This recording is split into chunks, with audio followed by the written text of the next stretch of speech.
Oi, turma. Hoje eu tô bem ruim ainda da gripe, por isso que ontem eu não fiz os vídeos, mas eu vou tentar ainda fazer a leitura de hoje. Não posso ficar tão atrasada com vocês, né? Vai dar uns pigarros aqui, que a garganta tá bem irritada. Então, do livro Com os Olhos do Coração, José Carlos de Luca, no texto Qualquer Coincidência, que é uma introdução ao texto Sem aceitação não há solução. João e Maria se amavam tanto que por isso resolveram subir ao altar. Após os sejam felizes para sempre, porém surgiram as diferenças. João adora futebol, Maria não suporta. Ela adora dançar, ele não consegue sair do chão. João é católico, Maria é espírita. Ele quer ir à missa, ela ao centro. Discutiam muito por isso e no fim nem ela comparecia ao centro, nem ele ia à igreja. João adora um churrasco, Maria é vegetariana. Ela é metódica, ele desorganizado. João joga bola nas tardes e sábado. Chega em casa exausto, só quer banho e cama. Maria, porém, está pronta para dançar. Nova discussão. Ela passou a odiar o futebol do marido e ele a detestar os bailes da mulher. Nem na preferência musical combinavam. Ele adora pagode, ela prefere as clássicas. Apesar de tudo, não desistiam, tinham fé em que um dia haveria de mudar o outro. Aí é onde o texto, inicia dizendo: sem aceitação não há solução. Aceite os parentes difíceis na base da generosidade e da compreensão, na certeza de que as leis de Deus não nos enlaçam uns com os outros sem causa justa. André Luiz. A história de João e Maria é a história de muitos casais. Por isso, vamos analisar neste e nos próximos capítulos o ponto vital para uma vida familiar prazerosa: a aceitação das pessoas que convivem conosco. Aliás, a aceitação é um imperativo do bem viver, uma virtude que cai bem em qualquer relacionamento, sem a qual a vida se torna áspera demais. Se formos pessoas inflexíveis, nos tornamos muito exigentes com os outros. E por que não dizer com nós mesmos também? Não por outra razão, o psicólogo americano David Niven incluiu a aceitação como um dos segredos das pessoas felizes. Afirma o Dr. Niven que somos uma mistura extremamente complexa de capacidades e limitações. Enfim, somos diferentes uns dos outros e isso talvez seja a única coisa que as pessoas têm em comum. Essa diversidade exige de nós, dentre outras coisas, aceitação, compreensão e generosidade. Como juiz, pude perceber que muitos casais chegam à separação porque os cônjuges não conseguem aceitar um ao outro. Em muitos casos, notei que a razão do divórcio não foi a dificuldade econômica, o desemprego ou a falta de amor, mas a intolerância em relação ao modo de ser do parceiro. A dificuldade em aceitar o próximo reside no fato de que ele é diferente de nós, tem características diversas das nossas, e isso nos desagrada profundamente. Queremos uma última análise, que o outro pense, sinta e haja como nós, que ele seja nossa imagem e semelhança. Pretendemos, de acordo com o dito popular, que o nosso familiar leia na nossa cartilha. Basta ver quantos pais sonham com seus filhos, seguindo a mesma carreira profissional que abraçaram. Se são advogados, médicos ou engenheiros, sentem um calafrio só de pensar que os filhos venham a ser artistas ou pedreiros. Penso que o Léo Buscaglia tem inteira razão ao afirmar que passamos incontáveis horas do dia tentando fazer com que os outros sejam... Aqui tem um visitante, gente. veio pedir carinho, fazendo com que os outros sejam aquilo que está de acordo com nossa conveniência. E muitas vezes assim agimos em nome do amor. Mas que amor será esse que busca de todas as formas mudar o outro, que manipula de todas as maneiras para que ele se transforme em quem ou naquilo que pensamos necessitar?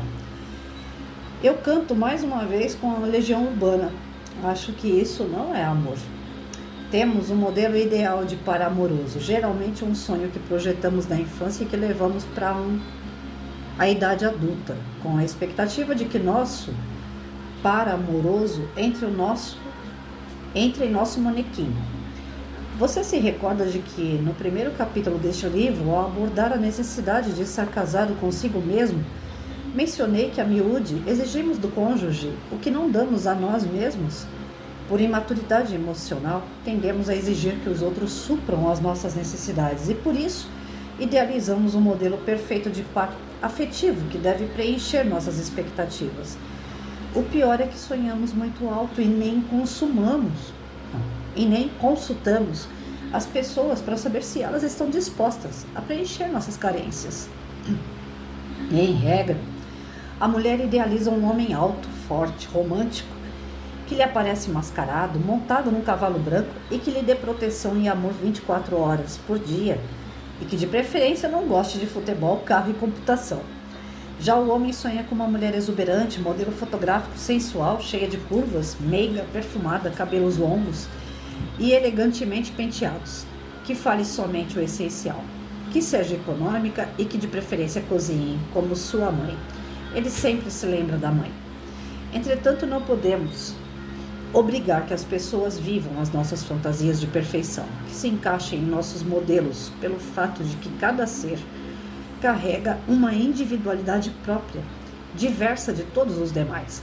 Será preciso mais uma vez lançar um olhar transcendente sobre o assunto, recordando que somos espíritos que já experimentaram múltiplas experiências precedentes a esta encarnação, o que explica a diversidade de tendências que cada um carrega em si. Uma visão materialista, porém, pretende uniformizar as pessoas, padronizá-las, o que seria extremamente sem graça. Mas, como somos espíritos eternos momentaneamente vestidos de um corpo e que já experimentamos outras situações em vidas passadas, somos o produto dessas centenas de vivências. Por isso, não cabemos nos modelos que os outros construíram para nós, ou que edificamos para que os outros visando a satisfação dos nossos caprichos. É preciso acabar com as fantasias e projeções afetivas, dar fim ao sonho de amor e mergulhar numa coisa infinitamente mais fantástica ainda, que é a pessoa real, concreta, de carne e osso, com quem decidimos conviver com todas as suas capacidades, com todas as suas limitações. Para isso é preciso assumir a nossa própria experiência de vida, com o que estaremos aceitando a experiência dos outros. Pois, afinal de contas, afirma Carl Rogers, ninguém se queixa da água por ser úmida, nem das rochas por serem duras. Cada um é como é, né? Eu li esse texto tarde demais. De verdade. Eu não tenho moral para falar dele. É difícil reconhecer que a gente não tem moral, né? A gente gostaria de ter razão o tempo todo, ainda mais sendo mulher. Quando a gente tivesse esse corpo de mulher aqui, mulher sempre tem razão. Tem várias piadas que falam a respeito disso, né? Que no fundo, tem a razão. Mulher sempre quer ter razão. Quando ela tem razão, parabéns. Quando ela não tem, ela tem razão também. E quando a gente tem que falar, eu não tenho moral para falar por determinado assunto, pode acreditar que não tem moral mesmo. E por que eu digo que eu não tenho moral? Porque sempre eu quis mudar as pessoas. Eu quis mudar filho, eu quis mudar marido, eu quis mudar namorado, eu quis mudar meus pais, eu quis mudar tudo. Aqui em casa eu troco tudo de lugar o tempo todo. Só aquilo que não dá para tirar da parede, que é pregado, ou algum móvel extremamente pesado, como um guarda-roupa. De resto, eu saio trocando tudo de lugar. Eu não me conformo com as coisas serem iguais todos os dias. Eu quero mudar, né? Então vocês vão me ver às vezes com batom, às vezes vocês vão me ver com cabelo solto, às vezes vocês vão me ver com cabelo preso, às vezes vão me ver com pintura, sem pintura, de vestido, de camiseta. Eu estou sempre procurando mudar. alguma coisa naquele dia, né? Odeio rotina, aquela história de sair e voltar para casa e fazer sempre a mesma coisa. Por anos eu tive que fazer, mas para mim foi um tormento. Sair para trabalhar e voltar para casa. Sair para trabalhar e voltar para casa, sempre no mesmo horário, sem fazer nada de diferente. Quando eu chegava na sala de aula, eu procurava fazer coisa diferente. Na sala de aula, eu procurava trazer parceiros, trazia pessoas para me ajudar com as aulas e fazer com que minhas aulas fossem aulas diferentes.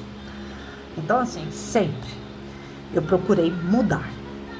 E aí, por eu ser assim, de querer mudar tudo e todos, eu quis mudar pessoas. Aí é onde eu falo que eu não tenho moral. Porque eu conheci meu marido, Caissara.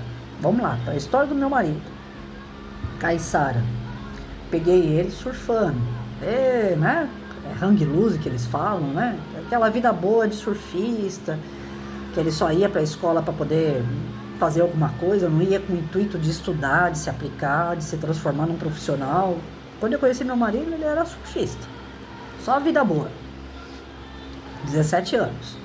Eu, com 17 anos, eu estava terminando o meu segundo grau, já era magistério, já estava me tornando professora e já estava indo para a faculdade. 17 para 18 anos estava indo para a faculdade.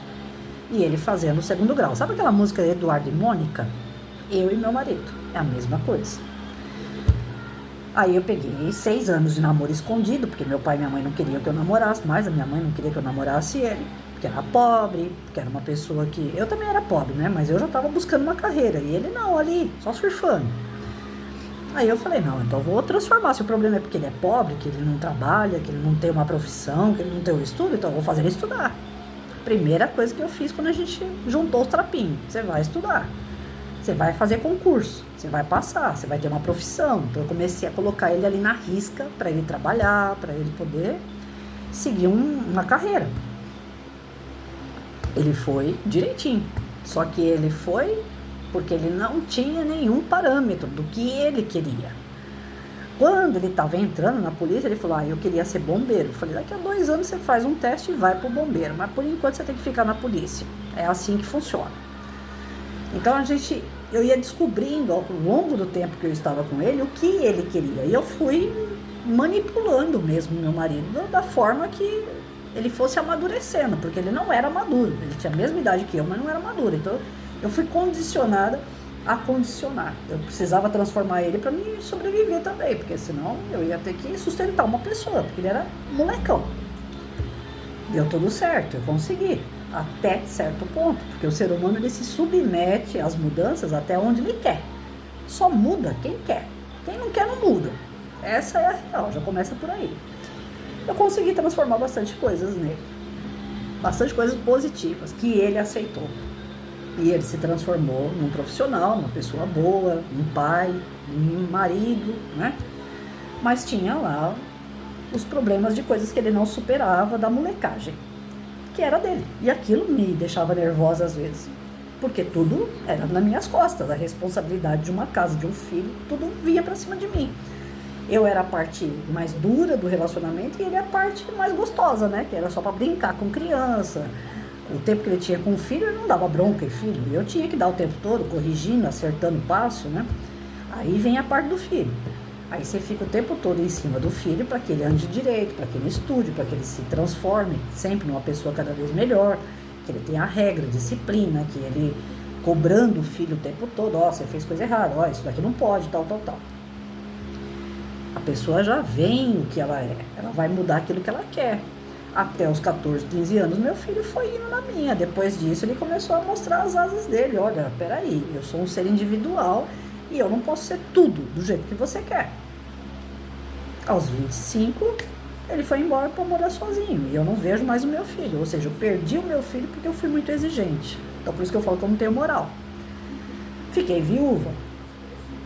Tive 4 relacionamentos. Os 4 relacionamentos, 4 namoros que eu tive, todos eles eu peguei gente que estava indefesa, com problemas psicológicos, com problema emocional, com problema financeiro, pessoas quebradas, que já vinham de casamentos destruídos, de relacionamentos dolorosos. Aí a Santa Madre Teresa de Calcutá, vamos lá, vou transformar você. Então os 4 eu procurei transformar. Os 4 que eu procurei transformar, enquanto eles aceitavam a transformação, estava tudo bem. Porque eu estava mandando e eles estavam obedecendo, estava tudo jóia. Mas aí chega aquelas partes, né? Do tipo, isso eu não aceito, isso eu não quero, eu não vou fazer. Você quer que eu seja de um jeito, eu sou do outro. Vocês estão vendo alguém aqui comigo? Não. Relacionamento não vai pra frente. Porque você passa a ser, né, o bode expiatório de tudo. E o que é pior, você sai das histórias como sendo realmente o bicho. Aquela pessoa ali é a pior de todas, porque ela é um monstro, ela manda o tempo todo, ela é dominadora. Mas porque você pega pessoas completamente opostas a você. Aí você não quer sofrer? Então, esse livro veio na minha mão tarde demais, porque eu já passei por essas situações e aprendi na dor o que eu poderia ter aprendido com amor, né? Porque se eu tivesse lido isso aqui antes, eu não teria caído nas garras de situações, de relacionamentos que estavam fadados ao fracasso. Mas eu, como Santa Madre Teresa Patrícia de Calcutá, né? Eu falava, não, eu vou salvar esse casamento, esse relacionamento vai até o fim. Vai dar certo, a pessoa vai se transformar, a pessoa vai cair na real, que ela tá fazendo coisa errada. Mas ela tá fazendo coisa errada que eu considero que é errado. Mas ela não tem consciência do que é o certo e o errado como eu tenho.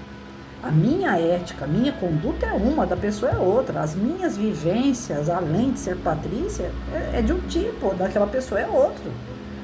E por mais que a gente tenha ao nosso redor pessoas que têm já algum histórico com a gente de outras encarnações, porque ninguém tá ali ao nosso redor à toa. Ninguém passa na vida da gente à toa. Então tem um porquê, tem uma dívida, tem uma missão, tem alguma coisa ali. Ainda que elas tenham alguma coisa no contexto de histórias reencarnatórias com você, ninguém foi feito para ficar amarrado com ninguém. Ninguém é obrigado a ficar com ninguém. Só que as pessoas que se entrelaçam em relacionamentos têm que ter o compromisso, a responsabilidade de aceitar o outro como ele é e conviver bem diante das suas diferenças. Porque, como ele falou, a única coisa que nós temos em comum é que todos nós somos diferentes. Olha só, olha a frase que ele coloca. A única coisa que nós temos em comum é que todos nós somos diferentes. Não existe ninguém igual a ninguém. Não existe nenhum... na época que eu fui formada, o professor falava pra gente, professor de filosofia, ele falava assim, na educação a gente fala que nós formamos um aluno. Então a sala de aula, ela parece uma forma de bolo, ela é retangular, geralmente é retangular, parece uma forma de bolo. E o aluno tá ali dentro, ele é a massa, os ingredientes o professor vai colocando. E quando termina o ano, os alunos saem formados, aquele retângulo da sala. Como professora, eu não aceitava essa versão, porque eu falava, cada um desses meus alunos tem uma história. Um tem a mãe que foi estuprada, o outro tem o pai que é bêbado, o outro pai tá preso, um já é traficante, o outro irmão tá sumido. Cada aluno tem uma história, eles não são iguais. Como é que eu vou conseguir formar tudo ali igualzinho? Não dá.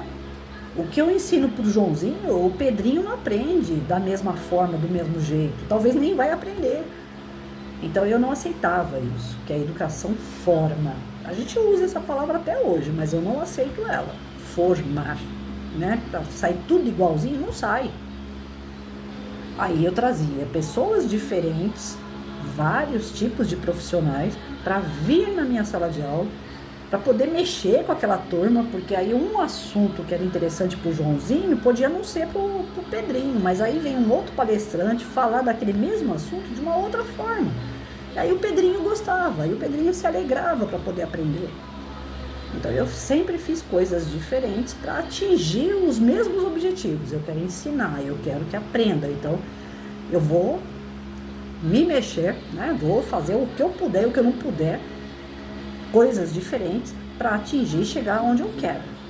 Aí eu quero que tenha uma média, eu quero que daqueles 40 alunos, os 40 saiam com uma bagagem, mesmo que sejam bagagens a mais ou a menos para cada um, mas que eles tenham ali o mínimo de conhecimento, a média, né? Que eu conseguisse atingir os 40, mesmo que de forma diferente, e que não ficasse tudo igual, porque eu não sonhava com isso. Como professor, eu não sonhava que todo mundo fosse igual. Porque como mulher, como esposa, como namorada, eu sonhava que o meu parceiro fosse igual a mim. Bate aí, a matemática não fecha, né? Porque a gente tem essa coisa de achar que nós podemos fazer tudo pelo outro. E não é assim. Relacionamento você não tem que fazer tudo pelo outro. Você tem que fazer o que o outro tá apto, tá querendo, tá se abrindo para que você faça. Aí você não é cobrada, aí a tua consciência não fica naquela. Pô, tô fazendo tudo, mas o cara não acorda. Porque aí você fica dentro do relacionamento, a gente chega a pirar. A gente fala assim, ué, mas tô fazendo tudo pela pessoa. E a pessoa não acorda por quê? Será que tá tão difícil assim? Todos os recursos que eu posso, eu tô fazendo com aquela pessoa. Ela não abre a mente, ela não percebe que ela tá errando. No que ela tá errando? No que é errado pra você. Mas pra ela tá longe esse entendimento ainda do errado. Pra ela tá fazendo certo. Ela sempre fez isso a vida inteira. Como que ela vai mudar da noite pro dia? Agora, tem pessoas que mudam. Tem pessoas que apressam o passo, né? Vê que o outro tá mais adiantado, fala, não, mas eu quero ficar do lado dela, eu vou me adiantar. Esse que abre a mente, esse que chega pedindo um socorro de verdade, de coração, que ele tenha consciência de que ele tá atrasado, é uma maravilha. Mas me dá o endereço, o telefone dessa pessoa. É a coisa mais rara que tem. Não existem pessoas assim, com facilidade. Nós somos simples e ignorantes ainda. Nós estamos moralmente atrasados. E não é à toa que nós estamos aqui no planeta de prova e expiação. Porque aqui é que nós vamos exercitar essa vontade de aprender. No plano espiritual, não. No plano espiritual, a gente fica tudo, né? E aí, o que foi que eu errei? Ah, eu errei tudo isso. Ah, então me dá uma oportunidade, pelo amor de Deus. Lá no plano espiritual, a gente só fica chorando que a gente quer aprender. Mas quando a gente chega aqui, é que a gente é colocado mesmo, realmente, para abrir a nossa cabeça, nossa mente, nosso coração, os nossos desejos, vontade, colocar tudo em prática, a moral que nós temos e aprender aquela que nós não temos. E isso requer tempo. Deus é tão maravilhoso que ele não fica aguardando assim, não, nessa encarnação a Patrícia vai sair bem. Ele não fica nessa expectativa. Ele, enquanto pai, ele fala assim, eu estou dando essa oportunidade para ela, mas se ela falha, a gente vê como é que faz uma nova, né? Ele, como pai, ele é maravilhoso, ele vai dando oportunidades.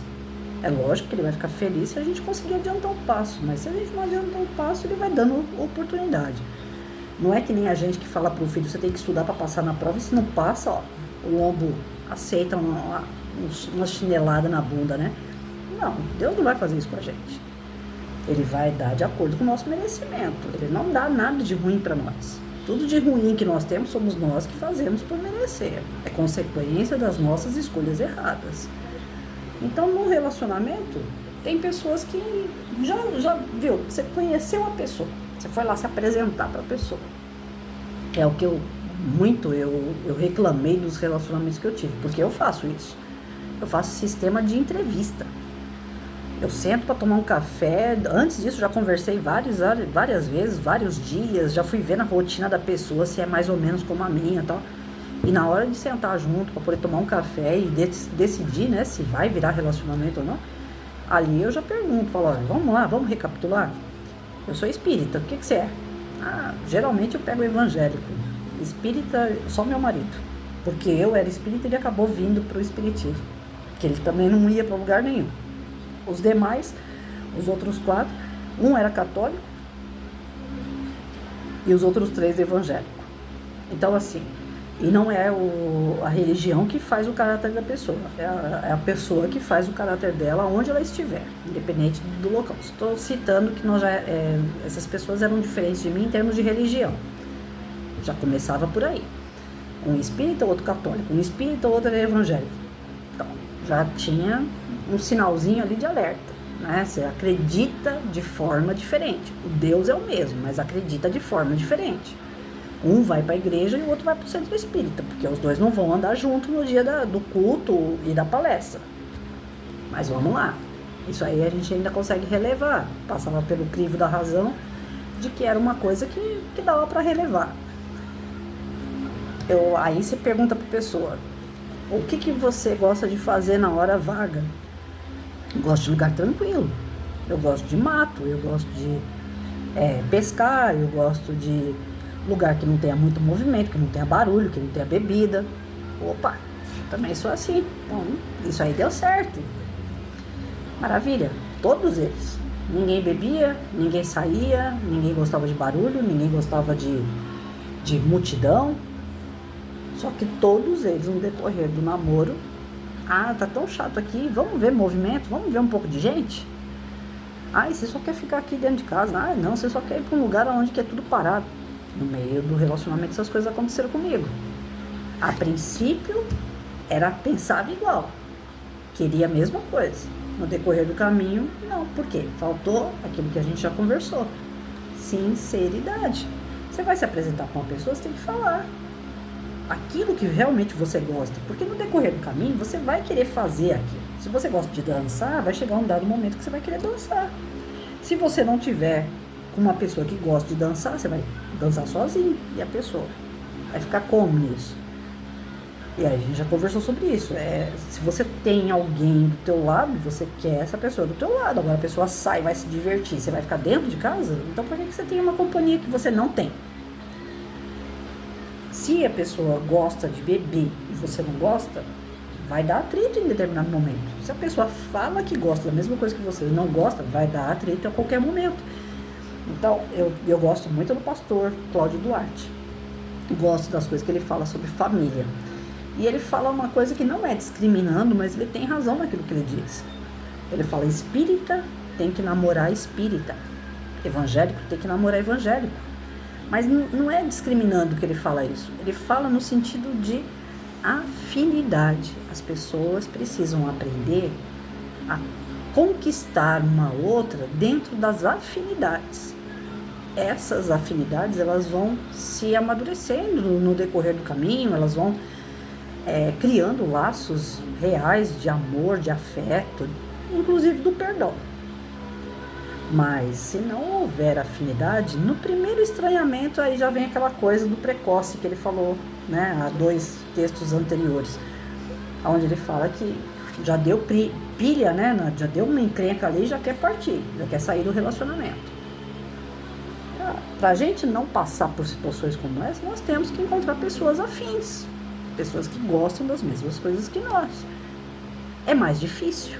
Aí por isso que o pessoal fica numa loucura lascada e aceita qualquer coisa, qualquer tipo de relacionamento, qualquer tipo de pessoa, achando que no decorrer do caminho vai conseguir transformar aquela outra pessoa, mostrando para ela que ela está errada, impondo para ela aquilo que você considera como certo. Só que nem a espiritualidade superior faz isso com a gente, já repararam? A espiritualidade superior não vem impor pra gente. Patrícia, você falou besteira. Não, eles deixam eu falar besteira. Eles têm uma paciência de Jó. Eles deixam eu falar besteira, eles deixam eu fazer besteira. Só que depois, num sonho, numa manifestação mediúnica, numa hora que eu chego no plano espiritual, eles vão chegar em mim e falar assim, você lembra daquilo, aquilo? Você fez errado. Vamos consertar? E eu vou ter que consertar. Eles não ficam apontando toda hora os seus erros. Eu fiz isso com o filho, com o aluno. O professor ensina, a gente aprende a tudo e qualquer erro de aluno, você ficar em cima. Escreveu errado, apaga, corrige. Você copiou do colega, não pode ficar olhando para a cara do colega na hora que você está fazendo prova, você tem que olhar para a tua prova. Então, tudo você fica ali em cima do aluno. E você, enquanto professor, acaba carregando essa mania de tudo corrigir do aluno, você também corrige do teu marido, do teu filho, você corrige do teu namorado, do teu irmão, de quem estiver perto.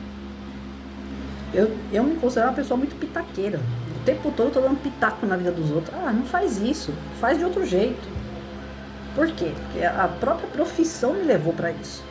A própria profissão do professor, ele é isso, ele está dando pitaco na vida do aluno o tempo todo, ele quer transformar o aluno a todo custo, aí ele leva isso para a vida pessoal e quer transformar as pessoas também, e passa por ruim, porque se a gente olhar a espiritualidade superior, eles são professores nossos, e eles não são assim, eles são amorosos, eles têm paciência, eles olham nossos erros, depois eles cobram de uma maneira sutil, de uma maneira educada, amorosa. E a gente, por ser atrasado moralmente, a gente não é amoroso. Quando a gente vai cobrar, a gente já vai com as pedras na mão. A gente ataca. Quantas vezes eu não pegava pra ficar tentando corrigir uma pessoa falando por horas no ouvido da pessoa. Eu olho pra trás assim, eu falo, meu Deus do céu, que vergonha de ser aquela Patrícia. Hoje eu não me considero mais aquela Patrícia. E graças a Deus, as leituras, os estudos têm me feito refletir muito sobre isso. Hoje, se a pessoa falar pra mim que isso aqui é preto, eu olho assim e falo, do modo que você tá olhando daqui pra cá, parece que é preto mesmo. Eu vou ficar convencendo que é roxo, que é azul, não. Porque é o ponto de vista da pessoa. Agora, se influencia a minha vida, né? Eu tô tomando água. Aqui tem água. Se a pessoa chegar aqui e falar assim, você tá bebendo pinga aí, né? Aí eu vou falar, não. Aí eu vou no argumento. Falo, tá aqui. Olha, sente o cheiro, é água. Né? Tem um limite também. Não é que eu virei aquela pessoa assim que tudo que falam eu abaixo a cabeça. Tem coisa que você tem que argumentar. Mas tem coisa que você vê que não vale a pena. Vai ficar argumentando pra quê? O que você vai ganhar com isso? Não interfere na tua vida? Então deixa o outro pensar no que ele pensa. Ele vai chegar o momento dele acordar, dele entender. Você já entendeu? Parabéns. Então você já tá no meio caminho andado. Porque só da gente se entender já é um grande ganho. Imagina a gente querer entender a cabeça de outra pessoa, de querer fazer com que a cabeça daquela pessoa pense como a nossa. Se a nossa levou várias encarnações para chegar onde chegou, quem me garante que aquele ali tem mais tempo de encarnação do que eu, ou menos tempo? Se a gente for levar nessa consideração de tempo de encarnação, às vezes você acabou de pegar um espírito ali que é imaturo totalmente, na parte moral, na parte espiritual. E aí? Como é que você vai ensinar para ele as coisas de Deus se ele não está ligado ainda nem nas coisas da matéria? Nós que estudamos diariamente, que nós buscamos através dos livros um pouco de informação para melhorar moralmente, nós ainda estamos tão atrasados. Imagina então aquele que nem pega num livro, que não pega numa Bíblia, que não vai no centro espírita, que não vai numa religião, que não é frequente, que mal faz a oração do Pai Nosso na hora de dormir. Não tem uma ideia de espírito, de espiritualidade. E se você quiser plantar isso no peito de uma pessoa assim, é perda de tempo, porque o nível é outro. Então os casamentos, as uniões, os relacionamentos, eles têm que ser através de afinidades. Porque se não for assim, vai ter esses embates de um querer controlar o outro, um mandar no outro. E aí é fracasso. Certeza.